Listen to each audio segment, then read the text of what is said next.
It's very simple. They're going to raise your taxes 4 times, and that's there because they don't want to renew the tax cuts that I gave. It's approximately a 4 times increase, and they don't want to renew them. But you can't believe these people when they get up. Biden and I watched Camilla the other day, brilliantly put on Fox. I don't know why Fox does it. Please, Fox, will you please get smart? Will you please get smart? And she's ranting, right? He is going to destroy Social Security. He's going to destroy Medicare. He's going to destroy this. I mean, just made up. It's just sound bites. It's disinformation. That's the other thing they're good at. They say anything they want to say. I am going to protect your Social Security. We're not going to be raising the number of years. We're not going to raise it by 1 day, let alone 1 year or 5 years or 10 years like some stupid people want to do. We're going to grow our country. It's going to be growth. And it's going to be using the assets and resources that we have, much of it right under the ground. We're going to rebuild our cities into beacons of hope, safety, and beauty better than they have ever been before. We're going to have to work with the Democrat governors and mayors on that. But our cities are just horribly run. And then we have our capital, our beautiful capital in Washington, D.C. We're going to take it over. We're going to clean it up. We're going to renovate it. We're going to rebuild it. We're going to make our capital the most beautiful anywhere in the world. We're going to get rid of the nightmare of murder and crime. And it will become the most beautiful capital anywhere in the world once again, but far more beautiful than it was before. And when you want to go from Michigan to see the Washington Monument, yes, we're keeping the name Washington. We're not changing the name. Or the Jefferson Memorial, where there's a big move to change the name. We're not changing the name. Remember when they were knocking down statues and I was president, and I found an old bill, and I reenacted the old bill. Anybody touching, knocking down, or even trying to harm any of our great statues or monuments goes to jail for a 10-year period with no commutation and no shortening of the sentence. And it was a beautiful sight as we watched everybody leave town. They left town so quickly. They left town. We said, bye, everybody. No, we have to meet people that have evil intentions. They wanted to knock down the Jefferson. If I didn't get the military out to save the Jefferson Memorial, they would have done a job. But I found this old law that today we're almost incapable of producing things like that. 10 years, and there's nothing like good behavior, and you get out in 2 days. It's 10 years in jail if you touch our monuments, if you even try to knock them down.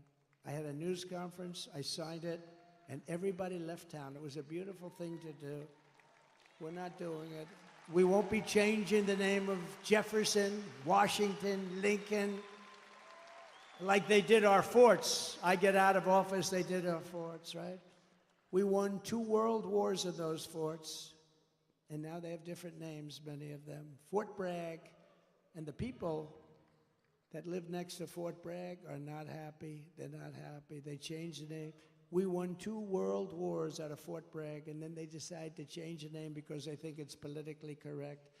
On day 1, I will sign a new executive order to cut federal funding for any school pushing critical race theory, transgender insanity, and any other inappropriate racial, sexual, or political content onto the shoulders of our children. And I will not give 1 penny to any school that has a vaccine mandate or a mask mandate. And I will keep men immediately, day 1, out of women's sports. And I will fully uphold our very important but under siege Second Amendment, as I did for 4 years.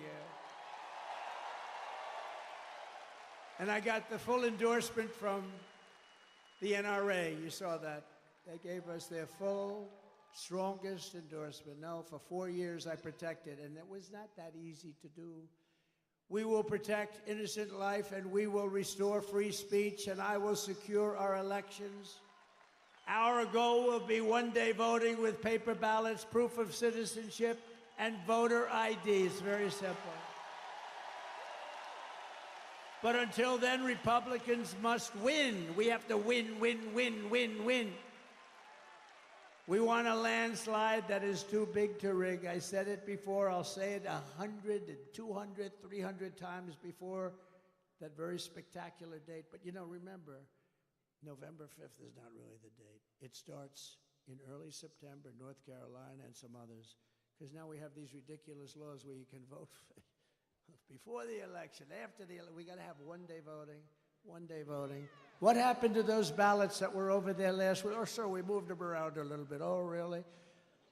I mean, think of it. You vote 2 months early. Nobody knows what the hell's going on. Where are all the ballots that happened? Why are they using a shovel? They're shoveling off. You ever see what goes on? Take a look at what happened in Georgia. They're shoveling ballots into wheelbarrows, moving them around.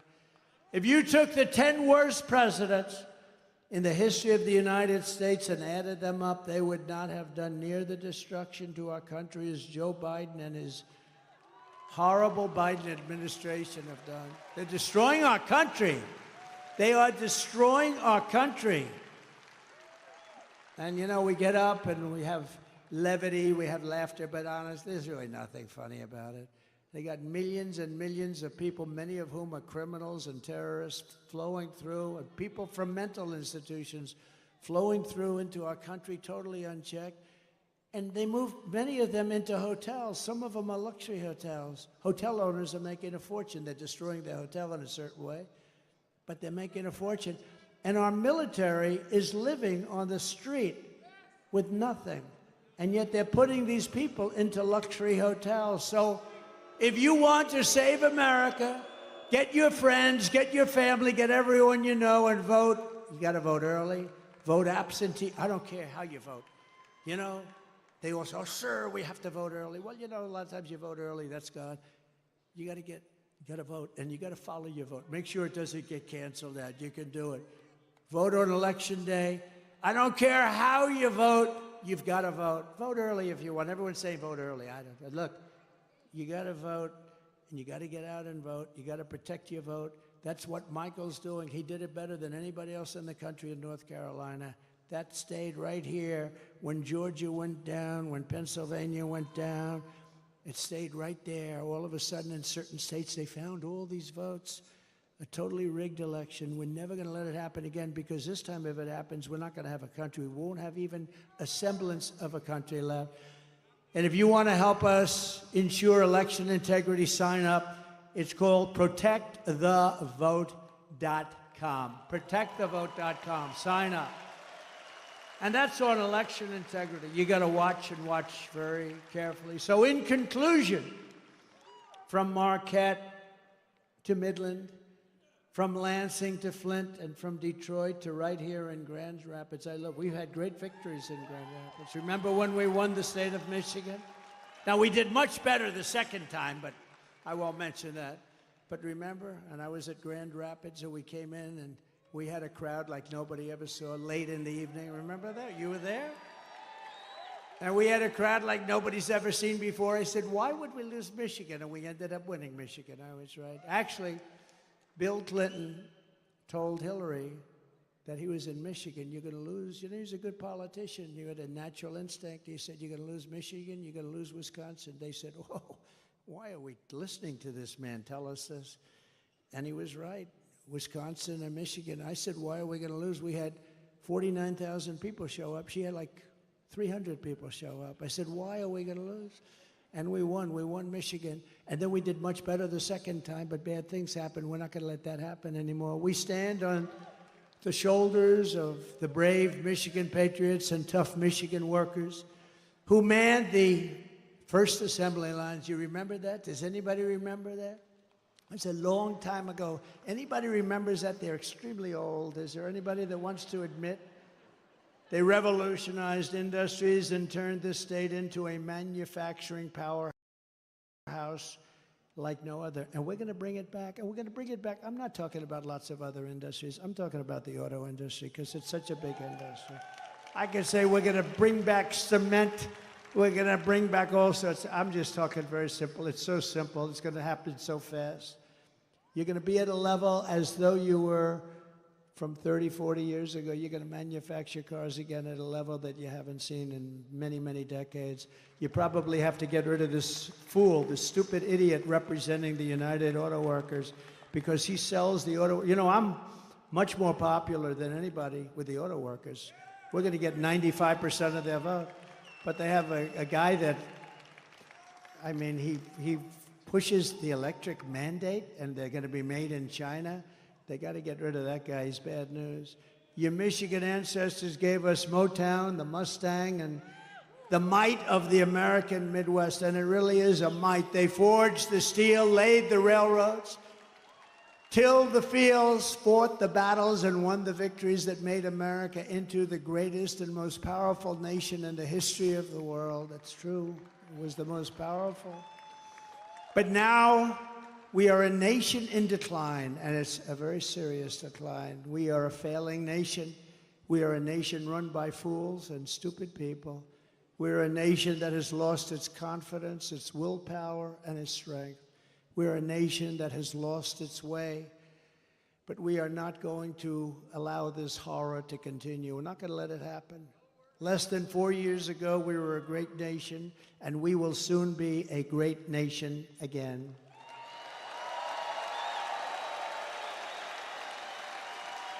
With the right leadership, every disaster crooked Joe Biden has created can be fixed, and very, very quickly. Every problem can be solved, and every wrong can be rectified. By this time next year, America's borders will be strong, sealed, and secure. Very easily. Get ready, Tom Homan. Inflation will be in full retreat. Our economy will be roaring back. Optimism will be surging. You will have your confidence back. We don't have any confidence. That's like an athlete that can't sink the shot, can't hit the ball, lost his calm. We're going to have you hitting the ball again. We're going to have you playing at the top of your game. The American dream will be thriving again for citizens of every race, religion, color, and creed. Law and justice will reign all throughout our land. Freedom will be restored. The flame of liberty will be burning bright.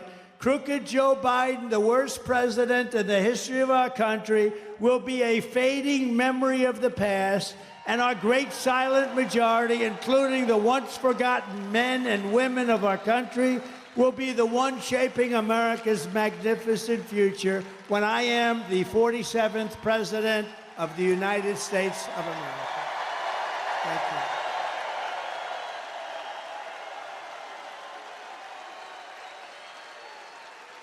Because we are all Americans, and together we will show November 5th to be the most important day in the history of America. It will be the most important day. And when we turn it, our country's going to be great again. And if we don't turn it, our country is finished. You know it, and I know it, and everybody knows it. We are one movement, one people, one family, and one glorious nation under God. And together we will make America powerful again. We will make America wealthy again. We will make America strong again. We will make America proud again. We will make America safe again. And we will make America great again. Thank you very much. Thank you, Michigan. Thank you very, very much. Thank you.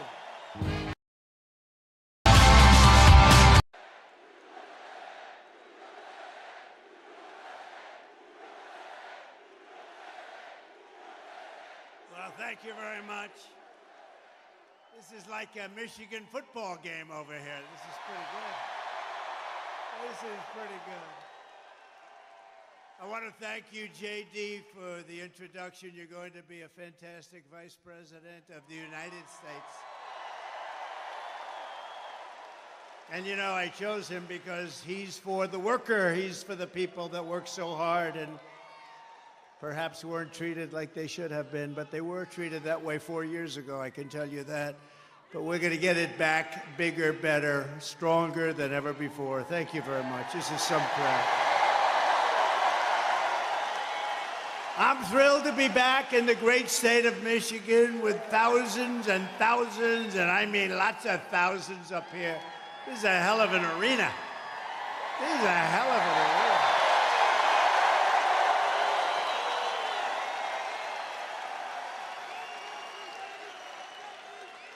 But you are the hard-working patriots that we love. You know, they have crowds of people outside. You're not even going to believe it. They go blocks and blocks.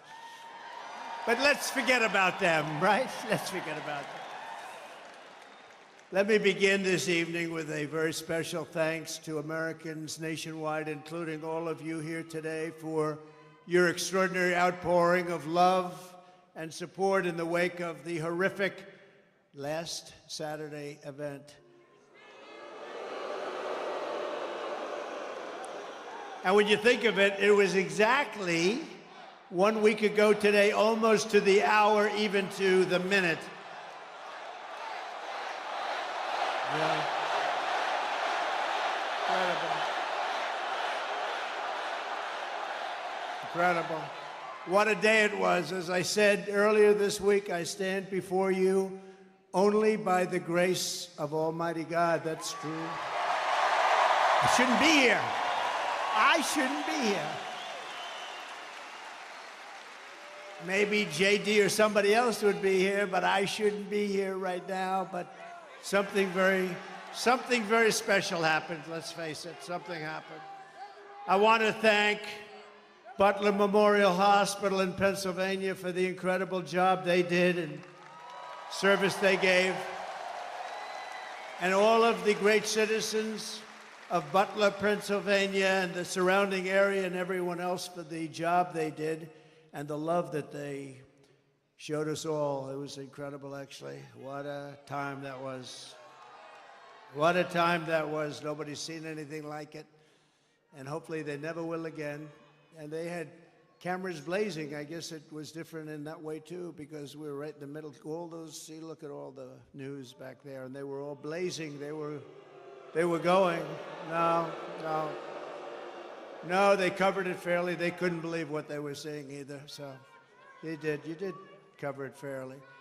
Let me also thank Congressman Ronnie Jackson from Texas, you know Congressman Ronnie Jackson, for the care and treatment he gave me as an outstanding doctor, which he is. He's really an amazing guy. Where's Ronnie? Doc Ronnie's here someplace. Oh, thank you, Ronnie. Thank you very much. Great doctor. He was a great admiral, a great doctor. He's a White House doctor for Bush, Obama, and a guy named Trump. And they said, who was the healthiest of the three? He said, not even a question, Trump. And I said, I love that guy. I love that guy. When he said that, that was my doctor. Even if he's a congressman, that was my doctor. But he's been a great congressman. Thank you very much, Ronnie, for everything. We appreciate it. Ronnie Jackson.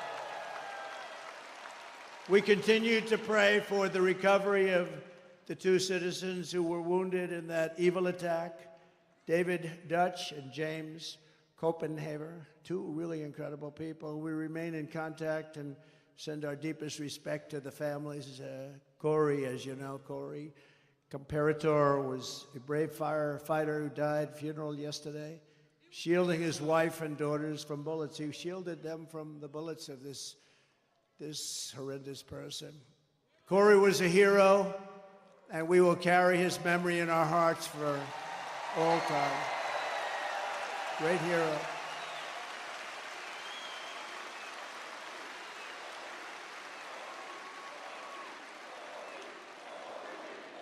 That's great. And he was a big Trumper, and we will never forget him, right?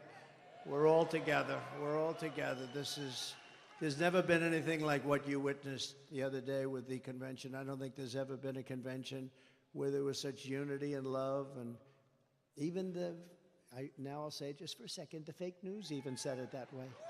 I want to be nice. But the fake news reported it correctly. There's never been such unity, and everybody did a great job, and the speeches and everything. It was just an incredible event.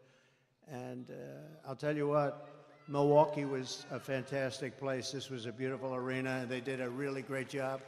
And Wisconsin is going to vote for us because we spent $250 million. And when they go into the voting booth, they're going to say, we love this guy Trump. He gave us $250 million with jobs, and they're going to vote. Wisconsin's a very important state, as we know. But they really did. Wisconsin did a great job. Milwaukee, they did a great job, and the arena was fantastic. And it was just love. It was like a big, beautiful 4-day love fest. There was no fight, you know? There was no fight, no screams, no shouting. No, get that guy off the platform. And in case there was, we had the Hulkster with us, right? How good was he? How good was the Hulkster? And Kid Rock called, he said, I want to get, you know, Kid Rock is big, and he wanted to get down, and he did an unbelievable job. He was great. But all of them, everybody. We had so many great people there. It was really an amazing thing to see, and it was really something I don't think there's ever been. A lot of people report. I think it was either party. There's never been anything like it. And now we have something coming up where they're going to go for the convention, and they have a couple of problems. Number one, they have no idea who their candidate is, and neither do we. That's a problem. But we'll see. Hopefully they get it worked out. Sort of interesting, this guy goes and he gets the votes, and now they want to take it away. That's democracy. They talk about democracy. Let's take it away from them. But now we go forward as one movement, and really we have a very special group of people, like the people here. You people built this country. It's one movement, and we're more united, determined than ever before. We've never been so determined. Bad things happened last time. We're not going to let them happen this time. Bad things happen. We will never stop working to deliver a magnificent future for our people, and together we will fight, right? And we will win.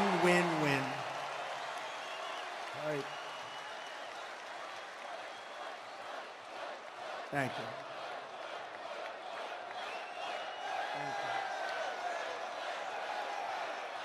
I like this place. You ever walk in to a place and you say, I sort of like this place? Less than 4 months from now, we are going to win Michigan. We are going to take back the White House in a monumental landslide. And with your help, we are going to make America great again. Right?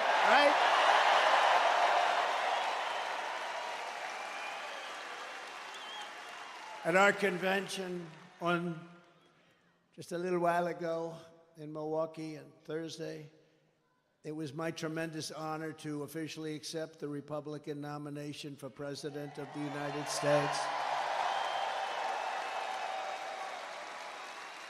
And I used to say it in 2016, and I meant it 100%, but I mean it even more now because this country has gone wrong. We're a failing nation. We're really a left-at failing nation right now. This will be the most important election in the history of our country. This is going to be the most important election. We cannot let it slip by. We cannot let people cheat. We cannot let this slip by, or we're not going to have a country. Because I do have other things I could be doing. It would be a lot easier. Although I'd rather be with you than sitting on some gorgeous beach watching boring waves coming in. No, I would rather be. Actually, I would. You know that. I think that's one of the reasons we've been so successful together. You know I mean that, too. But we're going to make our country more successful than ever before. Yet even as we gather this evening, we will, and take a look, still, the Democratic nominee, we're going to find out shortly, maybe, I don't know. Let's do this. Let's do a poll. You know, I love doing polls, right? Like I do a poll, I do lots of polls, like, do you like Make America Great Again, or do you like America First, or do you like them both? I like them both, right? Let's do a poll on candidates. Ready? So I'll go. We're going to do a poll on a few candidates. The press will like this because they won't have to pay for the poll. You know, you do these crazy polls and they charge you $250. Look, there's Mr. Wall. This guy is the greatest guy. This guy. He must have a lot of money because he's at so many different rallies. And he was at the one, that was a tough one, wasn't he? That was something. You were right up in the front there. You saw that. That was something. We're going to do a poll, and it's going to be a very nice poll. And right? Who's your favorite candidate? Who would you like? Let's do it. Who would you most like to run against? Because, you know, you could say, who's the best candidate? We're saying, who would you like to? We'll start with Kamala Harris, and then we'll go to crooked Joe Biden, and then we could possibly discuss a few others. So who would you like to most run against if you're us, if we want to win? Ready? Kamala Harris, crooked Joe Biden. All right. I don't think we have to go too much further. Well, you have a terrible governor here who did a terrible job. Whitman. I'd like to run against her, actually. I'd like to run against her. No, she's one of the 20 that I mentioned. She's the one that gave her husband full right, title, and interest to everything, but nobody else could do anything but her husband. Her husband was sailing in the middle of your lake, your beautiful lake. He's out there sailing, and everybody else had to be locked up, right? Her husband. No, but things like that are mentioned during a campaign, little things like that. No, she's done a terrible job, but I hope I'd be very happy with her. At this very moment, Democrat Party bosses are frantically trying to overthrow the results of their own party's primaries to dump crooked Joe Biden from the ballot. Couldn't happen to a nicer guy. And as you're seeing, the Democrat Party is not the party of democracy. They're really the enemies of democracy, the parties of corrupt insiders like Whitmer, special interests, and the failed political class. That's what they are. Under our leadership, the Republican Party is now the party of the people. We're the party of hardworking Americans of every race, religion, color, and creed. We become a very big party. We become, right, fellas? You know what I'm talking about. I love you guys. We love you guys. No, we become a very big party. We have increased in size. Nobody's ever, honestly, in history, there's never been anything like this movement. And that may be in the history of the world, but let's keep it down to the country for right now, because that's the thing. But there's never been anything like MAGA. When Biden says, we have to stop MAGA, we will stop MAGA. I said, he doesn't know what MAGA stands for. It stands for Make America Great Again. How can you be against that? How can you be against that? And you know, the other side's going around trying to make me sound extreme, like I'm an extremist. I'm not. I'm a person with great common sense. I'm not an extremist at all. Like some on the right, severe right, came up with this Project 25, and I don't even know. I mean, some of them I know who they are, but they're very, very conservative, just like you have. They're sort of the opposite of the radical left, okay? You have the radical left and you have the radical right, and they come up with this, I don't know what the hell it is, it's Project 25. He's involved in Project, and then they read some of the things, and they are extreme. I mean, they're seriously extreme. But I don't know anything about it. I don't want to know anything about it. But what they do is misinformation and disinformation, and they keep saying, he's a threat to democracy. I'm saying, what the hell did I do for democracy? Last week, I took a bullet for democracy. What did I do against democracy? Crazy.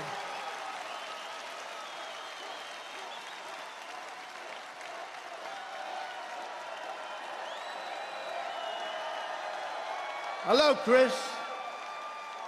Here's our great campaign man. Chris, are you having a good time? Look at him. He's back there, cool as a cucumber. You know, so far, they're giving us great credit for the best run campaign they've seen in years. Isn't that nice? Thank you, Susie. Thank you, Chris. Look how cool he is. Just sits there. Thanks, Ed.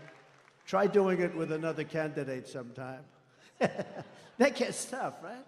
Anyway, thank you very much. Great job, Chris, Susie, the whole group. We have a great group of people. They love this country. They want to save the country. That's what we're doing. With your vote in this election, the Trump-Vance administration, by the way, I made the right pick. He's so great. They were all good. They were all good, but he's really stepped up. But the Trump-Vance administration will begin rapidly reversing every single Biden-Harris disaster starting on day one. And when you vote for Biden, you're probably voting indirectly for Harris anyway, whether you like it or not. It's common sense. It's all common sense, right? We will end the inflation nightmare that you would have never had. We had no inflation.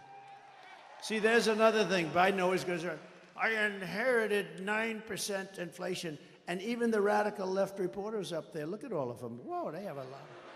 They have a lot of them. They have a lot of them. Look at those cameras. But they'll start turning off as soon as I start mentioning certain things. I'll say, the red light just went off. No, but actually the radical left reporters, of which there are quite a few, I can't believe it. I don't know why they'd have them. But the radical left reporters say, the guy's right. You know, wasn't it until 2 years in that we became destroyed with inflation? Inflation is a country buster. It's a class buster. It busts everything, low income, middle income especially, and they get they're busted. The country gets busted. Look at Germany from centuries ago. Look at every country that's had inflation, and we had, I believe, the greatest inflation in the history of our country. They don't even report it properly because they leave the worst numbers out. They don't talk about interest rates that went to 10, 11, 12%, and you can't get the money. So what does that mean, 12%, if you can't get the money? It means it's higher from 2%. We will seal the border, and we will stop this terrible invasion that's destroying our country.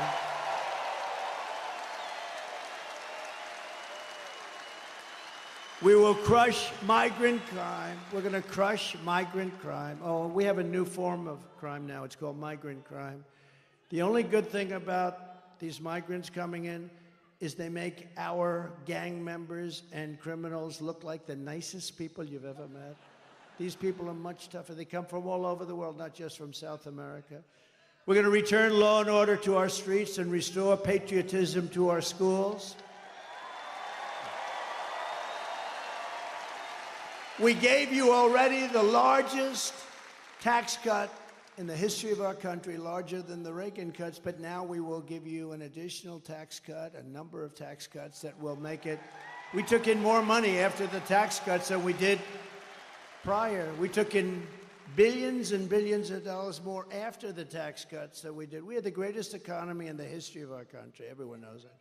We're going to slash regulations. That's what created all of those jobs and gave them bounce-back jobs. You know, they're called bounce-back jobs. After COVID, they bounce back. Everybody knows that. When you have something like COVID, which rarely happens, but when you have something like that, they're called bounce-back jobs. And we're going to bring down energy prices very rapidly. It was energy that caused the problem and their stupidity, and we're going to bring it down very quickly. Your energy bills will be cut in half, at least cut in half. Some sections, like in New England, I'll be able to cut their energy by 60, 70%. It's absolutely crazy what has happened with energy. We buy the oil from Venezuela. They used to be our enemy. I don't know. We buy from Venezuela. It's not really oil, it's tar. And you know, there's only one refinery in the world that can do it. It's very heavy, horrible stuff. It's garbage. It's tar. You lift it. I said, that's not oil. We want light, sweet, crude. We have the best oil. We have the best everything. We go to Venezuela. You know where they refine it? In Houston, Texas. It's the only plant in the world that can refine that stuff. So we go to Venezuela. We pay them a fortune.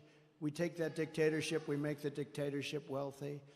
These people don't know what the hell they're doing. They're incompetent. They're grossly incompetent. The biggest threat is because we have incompetent. That's the threat to democracy. It's a threat to our country. We have incompetent people leading our country, grossly incompetent people. America's enemies will fear us. The United States will again command the respect that it deserves. Viktor Orban, the very powerful leader of Hungary, said, when asked what happened with the world that's falling to pieces, there are wars all over, he said, bring back Trump, it'll all end. It all ended. We had no problem in the world.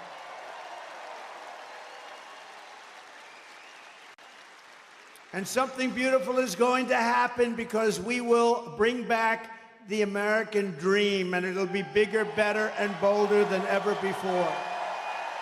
Right?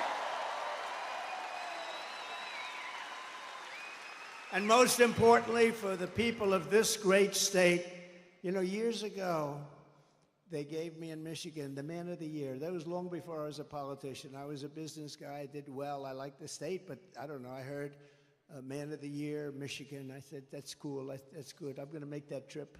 I didn't know why they were giving it to me. Nothing, but they were giving it to me for, I guess, the fact that I employed a lot of people. I did real well. This is probably 14 years ago. And I came in and I said, why do you allow foreign countries like Mexico? You know, Mexico's, we think of them as friendly, but they haven't been too friendly lately. How about where they asked Biden to meet, just to meet? They want $2 billion to meet. They wouldn't ask that. See, they wouldn't even ask me that because I'd say, I will put 100% tariffs on everything you send into a country if you even think about asking. They want $2 billion to meet. In other words, we won't meet with you unless you pay us $2 billion. And this is every single year they want $2 billion. No, it works the opposite of that, the exact opposite. But you know, when you see the things that are happening to our country, and all you have to do is know how to speak. When I watched the way our border was handled, we had the best border, the safest border, the border that saved my life. You know, I was pointing to an immigration border sign when I made this turn, and that thing went that way instead of that way. So I owe immigration my life. It's true. It's true.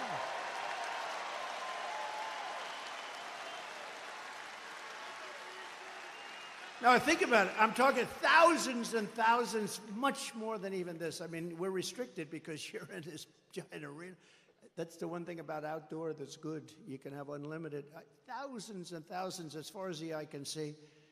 Nobody's over here or over here because there's nobody there. It starts like this, as far as the eye can see. And I said, look at the great results that we had on immigration. Just look at them. If I didn't say that, and it's because we had like a crane holding this massive sign, I call it the $1 million sign, that they're expensive. But that sign was very good. I think I'm going to sleep with it tonight. I'm going to sleep with it tonight.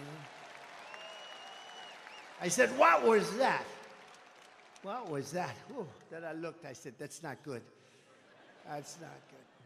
So it was immigration, if you think about it, right? Immigration, I would have never been looking to the right, and I had to be. It was the only place that would have saved us. They do these reports in the New York Times and all over the place where they had, you know, the shape, you know, if he turns this way, this way, this way. If every shot was no good for me except for the one direct, and came whizzing by.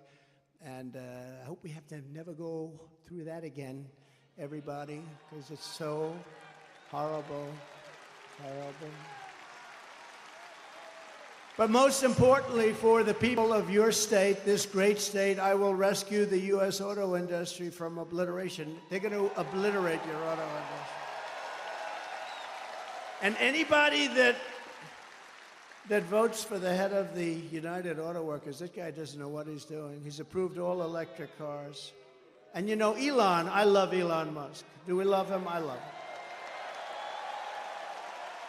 And I'm constantly talking about electric cars, but I don't mean I'm against, I'm totally for them, but whatever the market says, and if it's 10% of the market, 12%, 7%, 20%, whatever it is, it's okay. But you can't have 100% electric cars. And you know, so Elon endorsed me recently, the other day, actually. He's great. Elon Musk. He's a brilliant guy. Every time I call him, he's talking about, I got a new idea for a rocket. You have to hear this? No, it's true. You know, the first time I ever saw this, I'm watching television like 3 years ago, and I see a rocket engine, motor engine, come down landing, straight up in it, no wings, no nothing, and it's landing. And I thought I was seeing things. What is that? And it's landing on a barge in the middle of the ocean. And then another one comes down, and another one, I guess 4 of them came down, 3 or 4, and they land upright. I said, what the hell was that? I've never seen that before. Now, if that were government, you wouldn't see that for another 50 to 100 years. But it was Elon.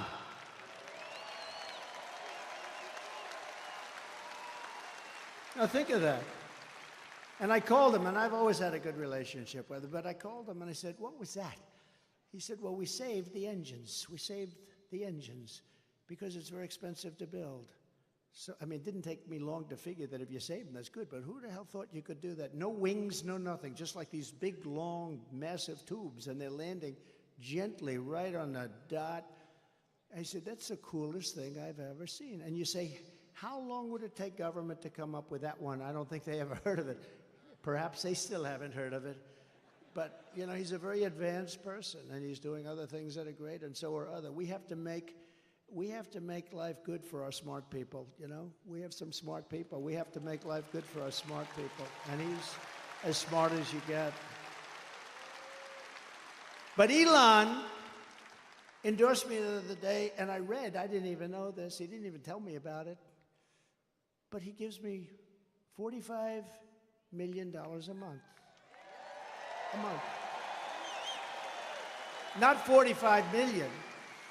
Gives me 45 million a month.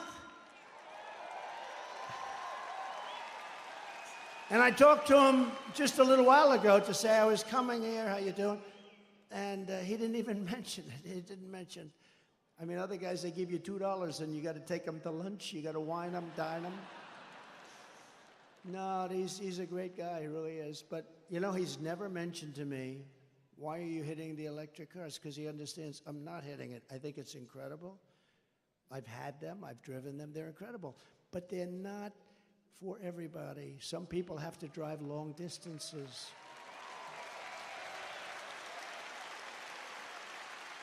And they tend to be more expensive. And, you know, they'll probably be made in China because China has all of that material. Oh, there's the guy that I stood up here. Are you the same guy, the same muscles? Look at that guy. Are you the same guy? Yes? No kidding. It's pretty good memory, right? Unlike somebody else that I happen to be running against. You wouldn't. Come on up here. Get up here. I got to get this guy. This guy was central casting. Look at him. Look. Oh, I think he was standing on a box. That was the only thing. I said, come on up here. Don't hurt yourself. Can you get him up? I like this guy. He's a serious union guy, a United Auto Workers. You look at him get over there. It's okay. He does not carry guns.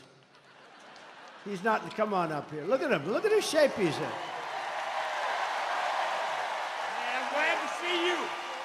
I'm glad to see you. I'm glad to see this guy. I told you we're going to get 85 million of us out there to vote for him. So let's go home from this rally and do our part.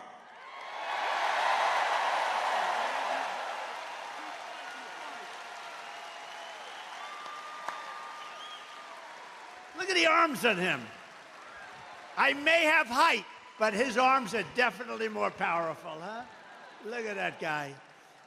Now, last time I was here, I saw him, and he was so great, and he was agreeing with us on auto. We want to bring car manufacturing back, and what the deal with this thing with the all-electric cars in 6 years from now? It's ridiculous. You know, in the Midwest, they open up chargers. They opened up 8 chargers. You read about this. $9 billion they spent for 8 chargers. That's like a gas pump. I guess it would be like the equivalent of a gas pump for electric, right? They spent $9 billion on 8 chargers. This is 8 little chargers. $9 billion. How do you do that? It would cost at that rate $5 trillion to create enough charges so it could run. It doesn't work. And it doesn't work the trucks either. I was with Swift, big Swift company. How many trucks you own? 29,000, sir. 29,000? That's a lot of trucks. One of the biggest, I guess like the biggest. I think he's the biggest, right? And he said, they want to destroy our business. They want us to go all electric. I said, so what's wrong with electric? I said, if you take a big, beautiful, like Peterbilt or one of the great manufacturers, how many times would you have to stop from New York to Los Angeles? None, sir. We go right there. We have some left over. Really? That's with diesel. I said, what about if it's electric? We have 6 to 7 stops, about 3 hours each. So immediately he's saying, that's not working too well. He said, but there are other problems. He said, the truck is so much heavier that you'd have to rebuild every bridge in the country. That doesn't sound too good, right? And then the third thing, he said that the battery is so much bigger than a tank, a big tank for the diesel or for the gasoline, but the diesel mostly. It's so much bigger that most of our payload would be holding batteries. In other words, we wouldn't have any room for the product. So let's say you hear those 3 minor details. Typically, you would end the conversation, would say, that doesn't work. These people said, we don't care. We want you to go all electric. Can you believe these people? They're crazy. They're crazy. No, they're crazy. And they want boats to do the same thing. I was with in South Carolina, one of the biggest boat manufacturers of, smaller fishing boats from, let's say, 16 to 35 feet. And he said, we have a problem. They keep pushing, the beautiful outboard engines. You have Mercury and Evinrude, I guess they used to have. I don't know if they have it anymore. But those big, beautiful outboard engines they have, they work great. Or just interior engines run by a thing called gasoline. So he said they want us to figure out how to go all electric in a boat, right? All electric. I said, well, what is the problem? He said, we'd have to take the entire lower cabin where we have bedrooms, and we'd have to make that into a battery. But the bigger problem is, sir, it won't float because it's so heavy. It won't float. It won't float. And I always tell the story with, like, well, what would you do? Because, my uncle was a great professor at MIT for 41 years, I think. He's the longest serving, Dr. John Trump, she knows. He was great, very smart. We have a very smart family, actually. But he was a great guy, and I always saw, I was very interested in this, but the press kills me all the time. They say, he keeps talking about sharks and this. I don't. I tell an analogy. If I'm in a boat, it's all electric, and it starts to sink. I asked the guy, do you get electrocuted sitting over this? And then I say, and I don't think there's anything wrong with this, do you? Because it's an analogy. I say, and if there's a shark about 10 yards away, right where they are, right where all the congressmen are, right over there, look at us. Well, they're sharks. They're sharks. If there's a shark about 10 yards away, do I get electrocuted or do I go with the shark? I said, because I will take electrocution all day long. Despite the environmentalists that say how wonderful sharks are. You ever hear these people? We had 3 killings by a shark this weekend, ripped people apart, and then you have the environmentalists going, well, they didn't mean to do it. They mistook them for a seal. They didn't want to hurt the child. No, I don't want that. Common sense, right? I mean, how about they catch a shark, vicious that they've been after, and they take him to a little deeper water and they put him back in? I wouldn't do that. Would anybody do that here? Let me ask you, this is Michigan. These guys wouldn't do it. But they always get on me. They say, why is he talking about electricity and sharks? What do they have? Well, they know exactly. It's sort of a cute little story. Do I take electrocution or do I take death by a shark? And I'll always take electrocution. But isn't it ridiculous? Think of it. Isn't it ridiculous? They want to make a boat that's far too heavy, that can barely float, and they're driving people out of business. They're destroying this country. They're stupidly destroying this country. The Army tanks are the other one. They want to make all electric. We make the best tanks in the world. They want to have them. So that as we go into a country to bomb the hell out of it, we will do it in an environmentally friendly way. And you know, with an Army tank, again, the battery is very big, very heavy, and doesn't last long. You know what it is? It's an Army tank, and it's like you're pulling a wagon behind the Army tank. You're pulling a wagon like a child pulls a wagon, and it's loaded up with a battery. So we got to get back to common sense. The aircrafts, too. They want to make our jet fighters a biofuel jet fighter that shows 18% less efficiency. That's the difference between winning and losing a fight. And you know what happens? I say, I'm not doing it, and we ended all of that stuff. They brought it back. We will end it on day one. We're not going to be doing that stuff, okay? In 4 short years under my leadership, I did more for Michigan auto workers and manufacturers than any president in the history of our country. And just as I promised, I withdrew from the Trans-Pacific Partnership, which would have totally destroyed your auto industry. I ended the disaster known as NAFTA. That was the worst trade deal ever made. That was the worst trade deal considered by him. That was so unfair to us with Mexico and Canada, the worst trade deal ever made, and replaced it with what they call the best trade deal ever made, the USMCA, Mexico and Canada. And I know it's good because Mexico and Canada are right now, as we speak, working like hell to try and renegotiate the deal. Don't do it, Biden. Well, he doesn't know what's going on. Don't do it. He's watching us now. He'll say, what's that trade deal they're talking about? Well, sir, they've been negotiating with us for about 2 years. I never heard of that negotiation. Where is Mexico anyway? Where is it? See, now the fake news will take the statement I just say, where is Mexico? And they'll put it on television. Trump didn't know where Mexico is. Oh, they do. They do. It's very dangerous. The biggest threat I have to my administration is sarcasm, because they play it against me. When I show that he can't walk off, he can never find the entrances off a stage, like one here, one there, 2 here. He could jump off the front, I guess.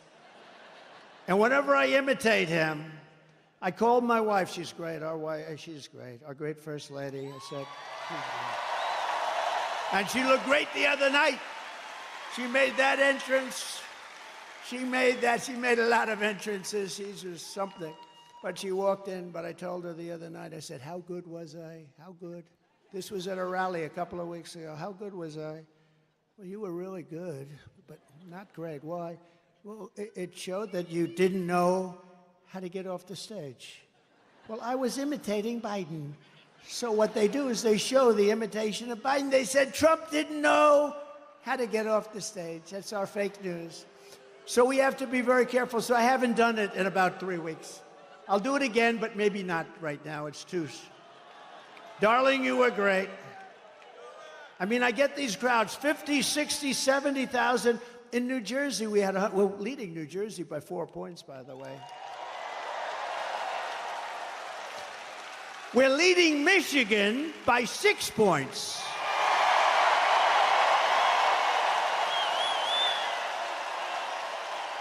Right. And a report just came out. Actually, we're leading everywhere and nationally, and we have to keep it that way. Got to make sure they don't cheat. Got to make sure they don't cheat. I took on China like no administration in history, bringing hundreds of billions of dollars pouring into our treasury when no other president had gotten 10 cents. You know, China never gave us 10 cents. I got hundreds of billions of dollars from China. And I got along very well with President Xi. He was a great guy. He wrote me a beautiful note the other day when he heard about what happened. And he wrote me a beautiful, most of the leaders do. You know, a lot of them didn't like what I was doing to them, but they also knew it was about time. The jig was up, right? It was about time. But they wrote me, almost all of them wrote me notes. It was nice. No, I have a good relationship with all of them. That's a good thing. You know, a lot of times the press would say, he gets along with Kim Jong-un, North Korea. He has a lot of nuclear weapons. I got along with him great. You were never in danger with me as your president. It's a good thing to get along, not a bad thing.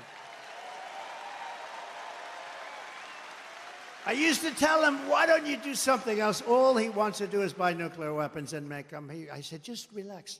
chill. You got enough. You got so much nuclear weapons, so much. I said, just relax. Go to let's go to a baseball game. I'll show you what a baseball. We'll go watch the Yankees, or we'll come watch Michigan at its home opener. Okay, how about that? Are you going to have a good team this year, I think, right? Pretty good. I heard good. I heard good, but who the hell knows, right? Guy drops a pass, that's the end of that season. It's a risky business. I proudly imposed a 27.5 tariff on all Chinese auto imports to keep China and Chinese cars, keep them out of America. You don't sell a lot of Chinese cars in here because of what, and if you did, it'd be fewer cars that you made. We're going to bring back the auto industry because of, we're going to bring it back. We're going to have them. If they want to come in and sell us cars, they can, but they have to build plants here, and they have to hire our workers, and that's fine, and nobody can say anything about it. Under the radical Democrat policies, the U.S. auto industry is being decimated. You know, we lost 64% of our industry over the years, 64%. We were a giant, and now they're made, a lot of them made in Mexico. Mexico's taken 35% of the auto industry, and we did something very strong. We did something very strong with Mexico. But, you know, when I was building the wall, I said, you have to give us 28,000 soldiers. And they laughed at me. I hate when people laugh at me. I hate it. I hate it. No, it's so disrespectful. They laughed at me. We won't do that. Why would we do that? I said, because you have to. We're building the wall. People are flowing in through your country. We want 28,000 soldiers to protect us while we're building the wall. They said, no, no, no. And then they said, after I said, look, here's the story. If you don't do it, we're going to charge you a 25% tariff on every car that you send into America. And then it's going to 50% next month. Then it's going to 75%. And then it's going to 100%, and then I'll stop. And the gentleman representing the president's a great guy. He's no longer president, but he's a great guy. He was a great guy, still is. But he said, I'd like to discuss this with the president. I said, 5 minutes, I got to go. I have something much more important to do. And he came back. He said, Mr. President, we would love to give you soldiers to protect your wall, free of charge, of course. That's how I got those great numbers on that beautiful, beautiful graph that we talk about. They gave us everything I wanted. I got everything from Mexico, and then this stupid person, low IQ, he's a low IQ individual. Take his IQ. I guarantee you it's in the low 50s or 60s. And he's negotiating against Putin, President Xi of China, Macron of France, very smart guy. I told him he was going to do something very bad to our country. I said, that's okay, you can do it, but I'm going to put a 100% tariff on all wines and champagnes that come in from France. He said, no, no, no, Donald, you cannot do that. I said, I'm doing it. Donald, you cannot do that. That's not fair. He's going to charge our companies, American companies, 25% for doing nothing, for being in France. Big deal, right? Big deal. So I said, okay, that's all right. I'm charging you 100% tariff. I gave it to all my people, Mnuchin, all smart guys. They came back, sir, they won't do it. They won't budge. I said, they'll budge. I called them up. And I talked to the president of France, Emmanuel Macron. He's a nice guy. I said, but he's, he likes France. I like the USA. Does that make sense? I said, Emmanuel, it's so nice to talk to you. I understand you're going to charge our companies 25%, Emmanuel. Yes, yes, yes, Donald. It was approved by whoever the hell approves the parliament. Whatever the hell they have over there, they were going to approve it. It's been fully approved. Yes, I'm so sorry. I said, well, that's okay. You can have it approved, but here's the story. Starting tomorrow morning at 7 o'clock, every bottle of wine and every bottle of champagne that's shipped into the United States is going to have a 100% tariff on it. No, no, no, you cannot do that. That is not fair. I said, not fair for you to charge our companies 25%. He said, you cannot do it. I said, I'm signing the papers now. I will call you right back. Calls me back. Donald, we would be delighted, Mr. President, to take that tax off. We have decided to take it off. It'll be off by tonight, sir. It'll be off by tonight. And it was off. And it was off. You think Joe Biden does that? He doesn't know what the hell he's doing. Their policies are no good. Remember, whether it's Biden or anybody else, they want open borders. They want all the same stuff. So it's like, you know, but he's in particular, he's pretty bad, I tell you. Can you imagine these killers, these are sharp. You know, the press gets angry. They said, is President Xi of China, is he a smart man? I said, no, he's a brilliant man. He controls 1.4 billion people with an iron fist. He makes guys like Biden look like babies. They don't even know whether they're coming or going. Yes, he's, the next day headline, Trump calls him brilliant. How dare, no, okay. Let's say he's not a smart man. Okay, whatever makes you happy. No matter what you do, I say he's a brilliant man. They went crazy because I called him brilliant. So I'm just gonna have to say, he's okay. No, he's very smart. But, and you know what else? He's a fierce person. Do you understand that? Some of the people here know that, what this means, especially some of the women, right? They know better than the men about fierce. I know the women, they know better than the men. They're more fierce than the men. Oh, her. But no, he's a fierce individual. He's a fierce man. Can you imagine when he meets this guy? He thinks Trump is playing a joke on him. He actually thinks there's some kind of that I'm playing a joke. He doesn't believe what happened. He doesn't believe the last election. He thinks I'm playing a joke on him. But can you imagine President Xi, Putin, all of them? They're all smart, tough. They love their country, or they want to do well with their country, whatever it is, all ideology. But we have to have somebody that can protect us. And Orban was right. We have to have somebody that can protect us. Right now, we have really low IQ people in there. And the president in particular, he has about a 70 IQ, and he's going against 210, and it never works out. It never works out. When I'm back in the White House,